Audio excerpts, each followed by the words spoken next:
MIT से मैं बेंगलोर के हिंदुस्तान एरोनॉटिक्स लिमिटेड HAL में बतौर ट्रेनी दाखिल हो गया। HAL से जब मैं एरोनॉटिकल इंजीनियरिंग ग्रेजुएट बनकर निकला तो जिंदगी ने दो मौके मेरे सामने खड़े कर दिए और दोनों मेरी परवाज के देरीना ख्वाब पूरे कर सकते थे। एक मौका था एयरफोर्स का, दूसरा मिनिस्ट्री ऑफ डिफेंस में directorate of technical development and production का। मैंने दोनों में अर्जी भेज दी और बैक वक्त दोनों से इंटरव्यू का बुलावा आ गया। एयरफोर्स के लिए मुझे देहरादून बुलाया गया था और डिफेंस के लिए दिल्ली। मेरे दोनों मुकाम 2000 किलोमीटर के फासले पर थे। ये पहला मौका था मेरा अपने वसी और विराट वतन को देखने का। खिड़की पर बैठा मैं इस देश की सरजमीन को पांव तले से बहता हुआ देख रहा था। हैरान था कि उत्तर की तरफ सफर करते हुए एक ही मुल्क का लैंडस्केप कैसे बदलता चला जाता है। मैं एक हफ्ता दिल्ली में ठहरा, डिफेंस मिनिस्ट्री का इंटरव्यू दिया। इंटरव्यू अच्छा हुआ था। वहां से मैं देहरादून गया एयरफोर्स सिलेक्शन बोर्ड के इंटरव्यू के लिए। 25 उम्मीदवारों में मैं 9वें नंबर पर आया। मेरा दिल बैठ गया, बहुत मायूस हुआ और कई दिन तक अफसोस रहा कि एयरफोर्स में जाने का मौका मेरे हाथ से निकल गया। मैं ऋषिकेश चला गया, दिल पर यह बोझ लेकर कि आने वाले दिन बड़े सख्त होंगे।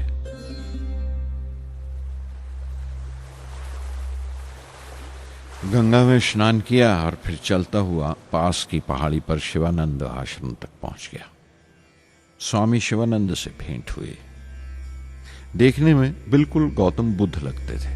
सफेद दूधिया धोती और पांव में लकड़ी की खड़ाऊ। उनकी बच्चों सी मासूम मुस्कान और सादा दिली देखकर बहुत प्रभावित हुआ मैंने बताया उन्हें कैसे मैं इंडियन एयरफोर्स में भर्ती होने से रह गया और मेरी कितनी शदीद ख्वाहिश थी आसमानों में उड़ने की, परवास करने की। वो मुस्कुरा दिए और बोले, ख्वाहिश अगर दिलो जान से निकली हो, वो पवित्र हो और उसमें शिद्दत हो, तो उसमें कमाल की एक इलेक्ट्रोमैग्नेटिक एनर्जी होती है, एक बरकी मकनातीसी ताकत होती है। दिमाग जब सोता है तो वो एनर्जी रात की खामोशी में बाहर निकल जाती है और सुबह कायनात ब्रह्मांड से सितारों की गति रफ्तार को अपने साथ समेटकर दिमाग में लौट आती है। इसीलिए जो सोचा है उसकी सृष्टि अवश्य है, वो तख्लीक होगा। तुम विश्वास करो इस अजली बंधन पर, इस वचन पर कि सूरज फिर लौटेगा, बाहर फिर से आएगी।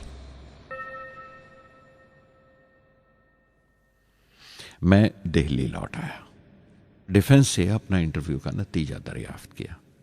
जवाब में मुझे अपॉइंटमेंट लेटर थमा दिया गया और अगले दिन से सीनियर साइंटिफिक असिस्टेंट मुकर्रर कर दिया गया 250 रुपए की माहाना तनख्वाह पर। 3 साल गुजर गए।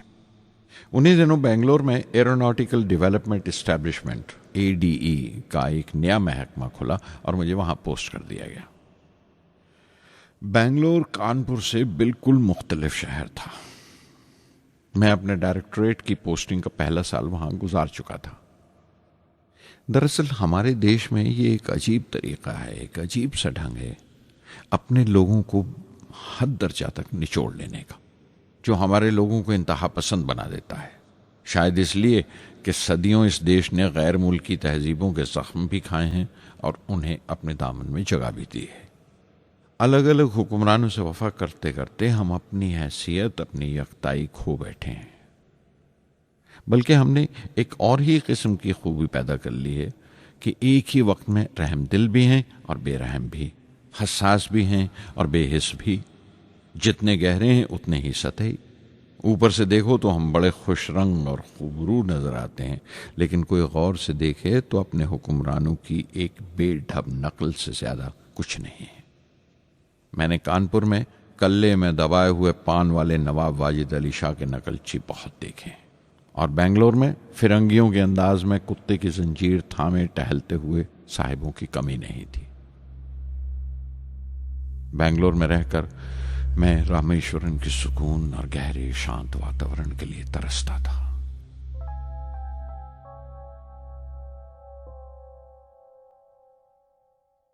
पहले साल तो एडी में कोई ज्यादा काम नहीं था।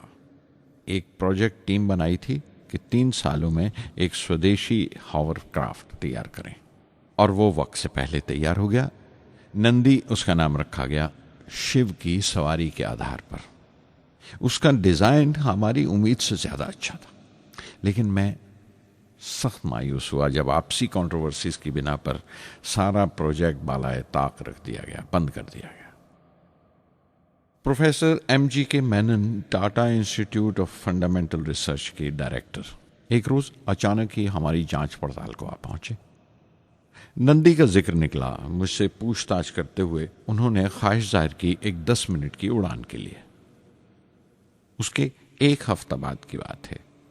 मुझे इनकोस्पार से बुलावा आ गया, the Indian committee for space research. मैं मुंबई चला गया रॉकेट इंजीनियर की पोस्ट के लिए इंटरव्यू देने। मेरा इंटरव्यू लेने वाले डॉक्टर विक्रम साराभाई और प्रोफेसर MG मेनन के अलावा मिस्टर सराफ थे, जो उस वक्त एटॉमिक एनर्जी कमीशन के डिप्यूटी सेक्रेटरी के ओहदे पर थे। डॉक्टर साराभाई की गर्मजोशी ने पहली ही मुलाकात में मेरा दिल मोह लिया। अगले ही दिन मुझे खबर मिल गई कि मैं चुन लिया गया। मुझे इनकोस्पार में रॉकेट इंजीनियर की हैसियत से शामिल कर लिया गया था। सन 1962 के देरीना हिस्से में कहीं इनकोस्पार ने थुम्बा में इक्वेटोरियल रॉकेट लॉन्चिंग स्टेशन बनाने का फैसला किया। थुम्बा केरला में त्रिवेंद्रम से परे एक दूर दराज के ऊंगते से गांव का नाम है। हिंदुस्तान में यह मॉडर्न रॉकेट बेस्ड रिसर्च की एक दबी सी इब्तदा थी, हल्की सी शुरुआत। उसके फौरन बाद ही मुझे 6 माह के लिए अमेरिका भेज दिया गया, नासा में रॉकेट लॉन्चिंग की ट्रेनिंग के लिए। जाने से पहले मैं थोड़ा सा वक्त निकालकर रामेश्वरम गया। मेरे अब्बा मेरी इस कामयाबी के लिए बहुत खुश हुए और मुझे उसी मस्जिद में ले जाकर शुक्राने की नमाज अदा की।